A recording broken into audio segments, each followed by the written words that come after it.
الله الرحمن الرحيم واتقوا يوما لا تجزي نفس عن نفس شيئا قال تعالى أيضا في آية أخرى ولا تزر وازرة وزر أخرى قال النبي صلى الله عليه وسلم إنما الأعمال بالنيات وإنما لكل ما نوى أو كما قال عليه الصلاة والسلام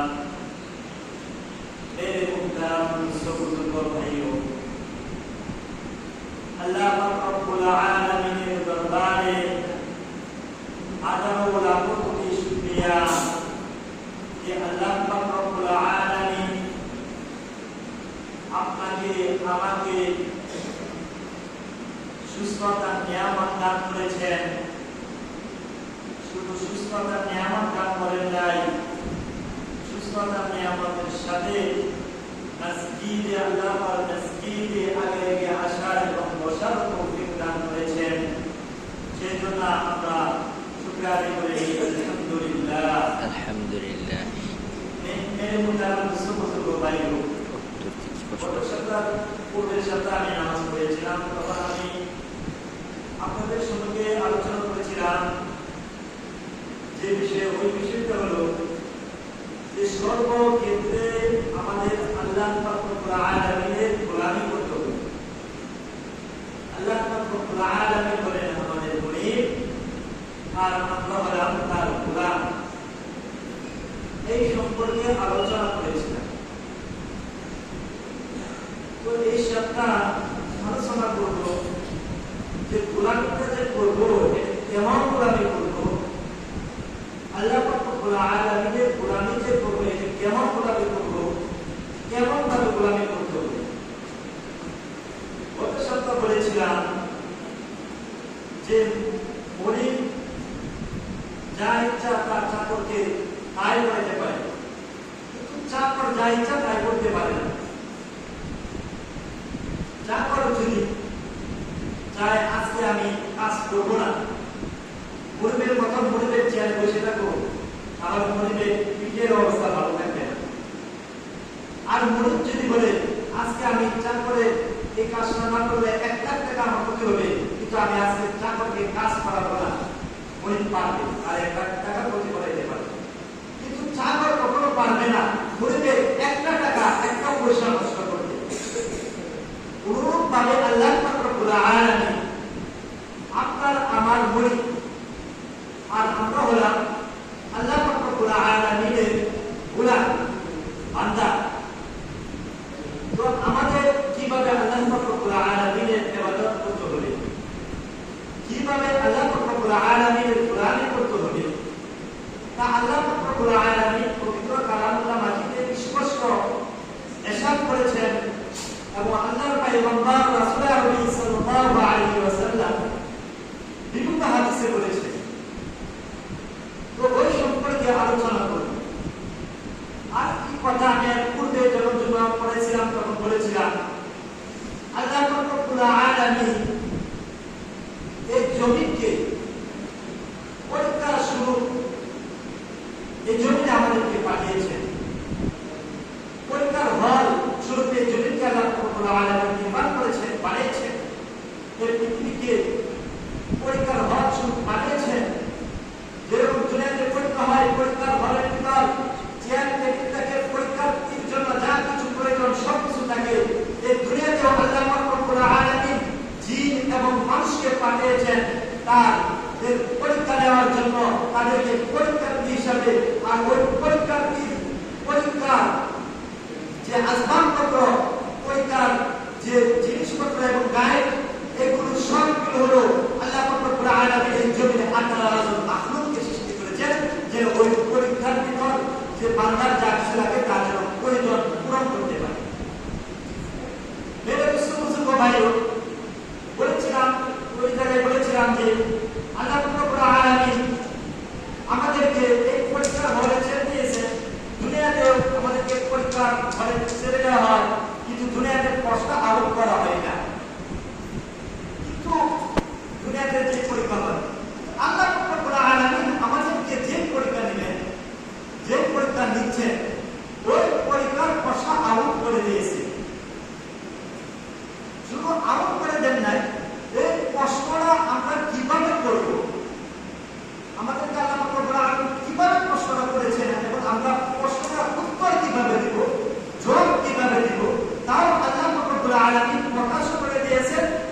তার নবীদের মাধ্যমে পৃথিবীকে দেখেও গিয়েছে। তো মেরে দুস্থ বুজুর্গ ভাই, দুনিয়াতে যদি আমরা পরীক্ষাতে উত্তীর্ণ হতে চাই, তাহলে আমরা যিনি বৈজ্ঞানিক থাকেন, যিনি গাইড থাকেন, গাইড দেন পরীক্ষা হলে, তার সামনে আমরা পরিপূর্ণভাবে সুন্দর করে বসি, এমন আদবের সাথে বসি যেন সে কোনো কিছু বুঝতেই না পারে আমি নিজের থেকে লিখতেছি না অপরের কাছ থেকে লিখতেছি। কোনোভাবে যদি দুনিয়ার ওই পরীক্ষা বুঝতে পারে আমার পরীক্ষার ভিতর 2 নম্বরই হচ্ছে আমার পাশের সাথে থেকে আমি সাহায্য নিচ্ছি কিংবা আমি নকল করছি, তাহলে দুনিয়ার পরীক্ষার যে নেন পরীক্ষার জিম্মাদারি যার আছে তিনি আমাকে পরীক্ষার হল থেকে পরিষ্কার করে দেন। অনুরূপভাবে আল্লাহ রব্বুল আলামিন দুনিয়ার পরীক্ষার সময় প্রশ্ন আউট হয় না, কিন্তু আল্লাহ রব্বুল আলামিন আপনাকে আমাকে এমন পরীক্ষার হলে পাঠিয়েছেন যে পরীক্ষার হলের প্রশ্ন আউট করে দিয়েছে। তবে একটা জিনিস আল্লাহ রব্বুল আলামিন দুনিয়ার পরীক্ষার সাথে মিল রাখছেন, ওইটা হলো নকল।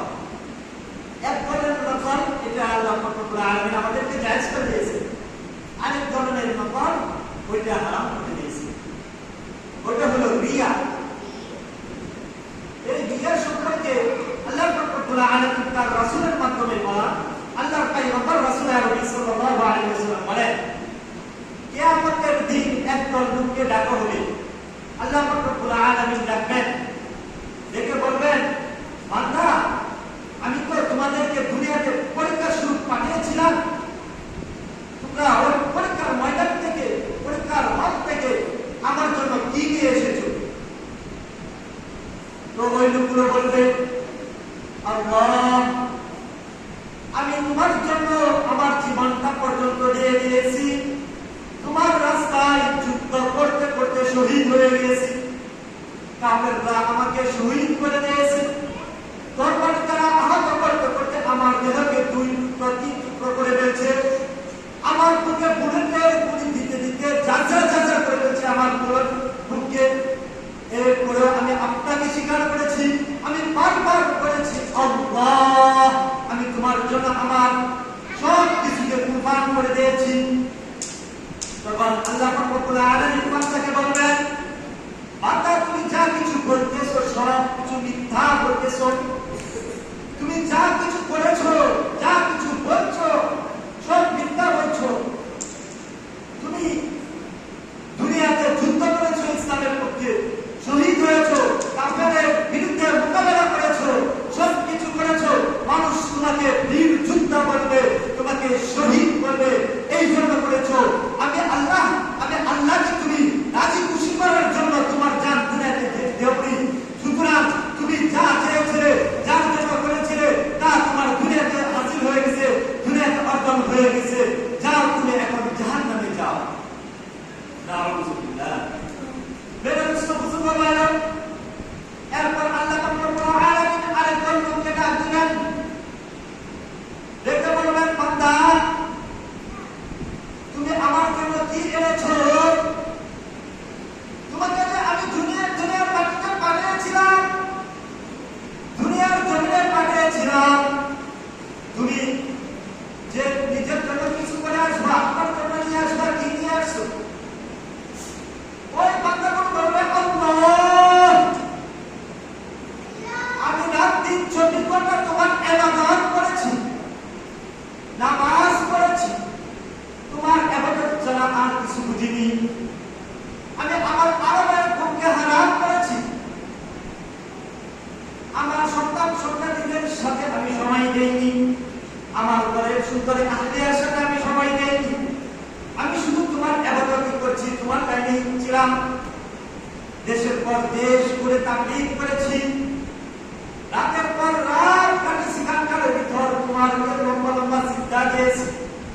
আল্লাহ রব্বুল আলামিন বলবে, বান্দা তুমি যা বলছো তা করছো সত্য, কিন্তু তা তুমি আমার জন্য করো নাই, তুমি তা করেছো এই জন্য যে মানুষ তোমাকে মুত্তাকি বুজুর্গ আল্লাহ বলবে, তুমি যে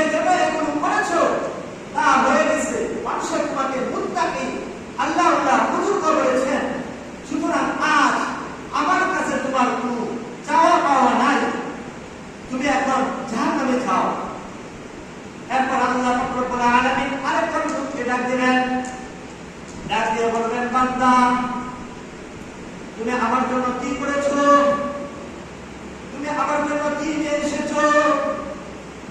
বান্দা বলবে, আল্লাহ আপনি আমাকে দুনিয়াতে ধন সম্পদ দিয়েছিলেন, আমার মতন আরো অনেক মানুষকে ধন সম্পদ দিয়েছেন, কিন্তু আমি আমার ধন সম্পদ সবগুলো আপনার দিনের লাইনে খরচ করেছি, গরিবদেরকে সহযোগিতা করেছি, গরিবদের পিছনে খরচ করেছি, মসজিদ মাদ্রাসা নির্মাণ করেছি, আমি ভালো ভালো কাজ করেছি, আমার সমস্ত ধন সম্পদ আপনার রাস্তায় খরচ করেছি। আর অন্যরা নিজের ধন সম্পদকে আরাম শুরু করেছে। আমার ধন সম্পদ ছিল, আমার বিরিয়ানি খাইতে পৌঁছেছে, আমি বিরিয়ানি খাই নাই, বিরিয়ানি না খেয়ে এই টাকাটা আমি এতিমখানায় দিয়ে দিছি, এই টাকাটা আমি একবারে এতিমকে দিয়ে দিছি, এই টাকাটা একজন ভিক্ষুককে আমি দিয়ে দিছি। আমার পৌঁছে ছিল এক জায়গায় সফর করে, সফর না করে ওই সফরের টাকাটা এক গরিবকে ঘর নির্মাণ করে দিয়েছি, রাস্তার কাজে দিয়ে দিয়েছি, মসজিদ নির্মাণ করেছি। আল্লাহ কোরআনে বলবেন, বান্দা তুমি যা বলছো সব মিথ্যা বলছো, সব মিথ্যা বলছো, তুমি কিছুই আমার জন্য করোনি। আল্লাহ কোরআনে বলবেন, বান্দা তুমি আমার জন্য কিছুই করোনি, তুমি যা কিছু করেছো, যা কিছু করেছো, তোমার ধন সম্পদ যা কিছু খরচ করেছো, সব কিছু তুমি দুনিয়ার মানুষকে দেখানোর জন্য করেছো। এই জন্য বলেছো যে দুনিয়ার মানুষ তোমাকে বলবে দানশীল, এই জন্য তুমি করেছো, দাতা বলে তোমাকে অবহিত করবে, তুমি তোমার নাম উঠানোর জন্য করেছো। সুতরাং তুমি যে জন্য এইসব করেছিলা তা দুনিয়াতে হয়ে গেছে, এখন আর তোমার আমি আল্লাহর কাছে কোনো চাওয়া পাওয়া নাই। এবার আল্লাহ পাক বলে আগামী দ্বিতীয় ব্যক্তিকেও জাহান্নামে কাটিয়ে দিবেন। বুজুর্গ ভাইও, এই কথাগুলো হাদিসের কথা। বুজুর্গ ভাইও, আমরা যে দুনিয়াতে এত কষ্ট করি, এত কাজ করি, এগুলো যদি আমার কোনো নেয়ার জন্য নষ্ট হয়ে যায় তাহলে তা আমার কোনো লাভ নাই। বুজুর্গ ভাইও, এগুলোর জন্য আমার কি করতে হবে? আমার নিয়তকে সঠিক করতে হবে, আমার নিয়তকে খাঁটি করতে হবে।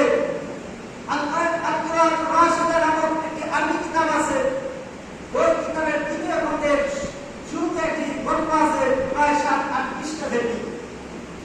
ওই গল্পের ভিতরে আছে যে সাহাবায়ে কেরাম রাদিয়াল্লাহু আনহুম, সাহাবাদের যুগে সাহাবায়ে কেরাম রাদিয়াল্লাহু আনহুম ওনারা ক্ষেতের ভিতরে যখন কৃষি কাজ করতেন, ওই কৃষি কাজ করার অবস্থায় ওইখানে যতটুকু সবের আশা করতেন, বর্তমান জামানায় আমরা 5 ওয়াক্ত নামাজ যে করি, নামাজের ভিতরে ওই নেকের আশা করি না।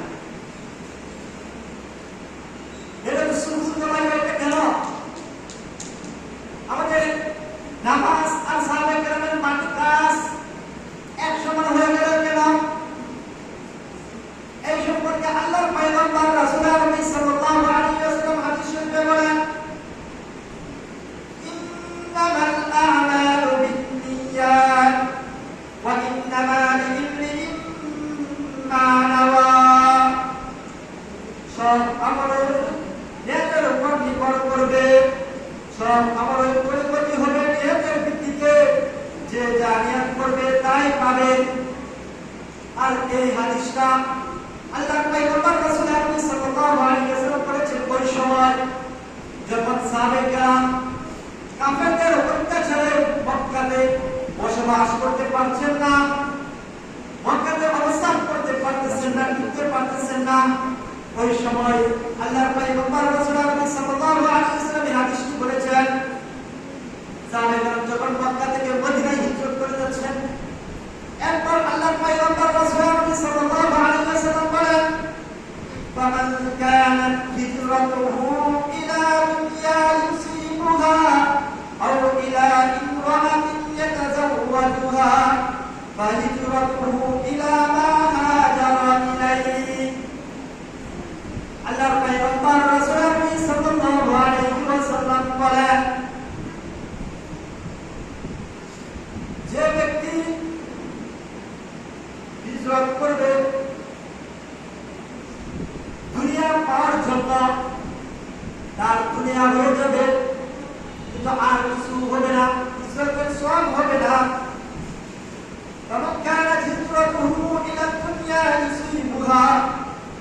যে ব্যক্তি দুনিয়া পাওয়ার জন্য, দুনিয়া অর্জন করার জন্য মক্কা থেকে মদিনায় হিজরত করবে, তার দুনিয়া অর্জন হয়ে যাবে, কিন্তু তার হিজরতের সওয়াব অর্জন হবে না, আখিরাতে তার কোনো প্রতিদান থাকবে না। আও ইলা ইমরাতিন ইয়াতাযাওয়াজুহা, কিংবা যে ব্যক্তি কোনো নারীকে বিবাহ করার জন্য মক্কা থেকে মদিনায় হিজরত করবে, সে নারীকে শুধু বিবাহ করতে পারবে, আর কোনো সওয়াব পাবে না, আর কোনো ফায়দা পাবে না। ফাহিজরাতুহু ইলা মা হাজারা ইলাইহি, তার হিজরতটা বইতে হবে সে যে নিয়াতে হিজরত করেছে, যে উদ্দেশ্যে হিজরত করেছে। মেরে দুস্থ বুজুর্গ ভাইও, আমি যে পূর্বে কথাগুলো বলেছিলাম, ওই কথাগুলো আল্লাহ পয়গম্বর রাসূলুল্লাহ সাল্লাল্লাহু আলাইহি ওয়াসাল্লাম শুধু আমাদের জানানোর জন্য বলেছেন তাই না, বরং আল্লাহর পয়গম্বর রাসূলুল্লাহ সাল্লাল্লাহু আলাইহি ওয়াসাল্লামের জামানা থেকে নিয়ে কিয়ামত পর্যন্ত যত উম্মত আসবে, সকল উম্মতের জন্য আল্লাহর পয়গম্বর রাসূলুল্লাহ সাল্লাল্লাহু আলাইহি ওয়াসাল্লাম এই কথাগুলো বলেছেন। মেরে দুস্থ বুজুর্গ ভাইও, আপনাদের মনে একটা প্রশ্ন থাকতে পারে, হুজুর আমরা তো জানি সাহাবায়ে কেরাম দিনের জন্য মক্কা থেকে মদিনায় হিজরত করেছেন, আল্লাহর পয়গম্বর কেন এই কথা বললেন যে দুনিয়া অর্জনের জন্য হিজরত করবে তার দুনিয়া পাবে, আর হিজরতের সওয়াব পাবে না। যে নারীকে বিবাহ করার জন্য হিজরত করবে সে নারী পাবে, আর কিছু পাবে না, হিজরতের সওয়াব পাবে না। আল্লাহর পয়গম্বর রাসূলুল্লাহ সাল্লাল্লাহু আলাইহি ওয়াসাল্লাম এই কথা এই জন্য বলেছেন। আল্লাহর পয়গম্বর রাসূলুল্লাহ সাল্লাল্লাহু আলাইহি ওয়াসাল্লাম যখন সাহাবায়ে কেরামকে মক্কা থেকে মদিনায় হিজরত করতে বললেন, তখন মদিনাতে বিভিন্ন অঞ্চল থেকে মুসলিমরা হিজরত করে আসছিল। তখন অনেকে হিজরত করার সাথে সাথে এই নিয়ত করেছিল, আমি যে দেশে আছি ওই এই দেশে ব্যবসা করতেছি, যারা মক্কায় আছে তারা বলে মক্কা তো ব্যবসা করতেছি, কিন্তু মক্কা থেকে মদিনায় গিয়ে যদি ব্যবসা করি, ওইখানে বিভিন্ন দেশের বিভিন্ন রাজ্যের মানুষরা ওই জায়গায় আসতেছে, তারা এর মাঝে যদি আমি ব্যবসা করি তাহলে আমার ব্যবসা অনেক লাভজনক হবে। অনেকের মনে হিজরতের সাথে এই নিয়তটাও ছিল। এই নিয়তটা আল্লাহর পয়গম্বর রাসূলুল্লাহ সাল্লাল্লাহু আলাইহি ওয়াসাল্লাম যেহেতু রুহানি ডাক্তার ছিলেন, তিনি রুহানি আধ্যাত্মিক বিষয় মানুষের চেহারা থেকে বুঝে ফেলতেন, তাই আল্লাহর পয়গম্বর রাসূলুল্লাহ সাল্লাল্লাহু আলাইহি ওয়াসাল্লাম সাহাবায়ে কেরামকে সতর্ক করে দিয়ে এই কথা বলেছিলেন। আর নারীর ব্যাপারে আল্লাহর পয়গম্বর রাসূলুল্লাহ সাল্লাল্লাহু আলাইহি ওয়াসাল্লামের জামানায় যখন আল্লাহর পয়গম্বর রাসূলুল্লাহ সাল্লাল্লাহু আলাইহি ওয়াসাল্লাম সাহাবাদেরকে হিজরত করতে বলছেন, বর্তমান যেমন আমরা গার্লফ্রেন্ড রাখি, প্রেম করি, এরপর নিয়ে বের হয়ে যায়, তাকে ভালোবাসে ওকে বিবাহ করি, কেউ করে বৈধ পন্থায়, কেউ করে অবৈধ পন্থায়, আমি ওই দিকে যাচ্ছি না। আল্লাহর পয়গম্বর রাসূলুল্লাহ সাল্লাল্লাহু আলাইহি ওয়াসাল্লামের জামানায় সাহাবায়ে কেরাম রাদিয়াল্লাহু আনহুম অনেক নারীকে ভালোবাসতেন। তো যে সাহাবী ওই নারীকে ভালোবাসতো, ওই নারী মক্কা থেকে মদিনায় হিজরত করে চলে গেছে। তো সে তো তার প্রিয়জন মদিনায় চলে গেছে, এখন তাকে যদি তার পেতে হয় তাহলে মদিনায় যেতে হবে। তো তারা হিজরত করতো, এই কঠিন সময় হিজরত করে যেত, আর এই হিজরতের ভিতর যে রাস্তার ভিতর কাফেররা ধরতে পারতো তাহলে শহীদ করে দিত, মদিনায় যেতে দিত না, জানে মেরে দিত। আর ওই সময় ওই লোকেরা, ওই সাহাবীরা নিয়ত করতো যদি মক্কা থেকে মদিনায় হিজরত করি তাহলে তো হিজরত হলো, হিজরতের সফল হলো, প্লাস আমি ওই নারীকে পেয়ে গেলাম। তো যেহেতু সমস্ত ভাইও এইরকম নিয়ত যদি আমরা আমল করি তাহলে ওই আমলের কোনো প্রতিদান পাবো না, ওই আমলের কোনো সওয়াব পাবো না, যেখানে ওই জিনিসটাই পাবো। আর যদি আমরা যে আমলটা করবো ওই আমলের নিয়তে ওই আমলটা করি, তাহলে ওই আমলের সাথে যত ফায়দা আছে সকল ফায়দা অর্জন হয়ে যাবে, আর ওইগুলো আমরা বোনাস হিসাবে পেয়ে যাব। আল্লাহ পাক রব্বুল আলামিন কথাগুলো বুঝে আমল করার মতো তৌফিক দান করুন। ওয়া আখিরু দাওয়ানা আনিল হামদুলিল্লাহি রাব্বিল আলামিন। আসসালামু আলাইকুম।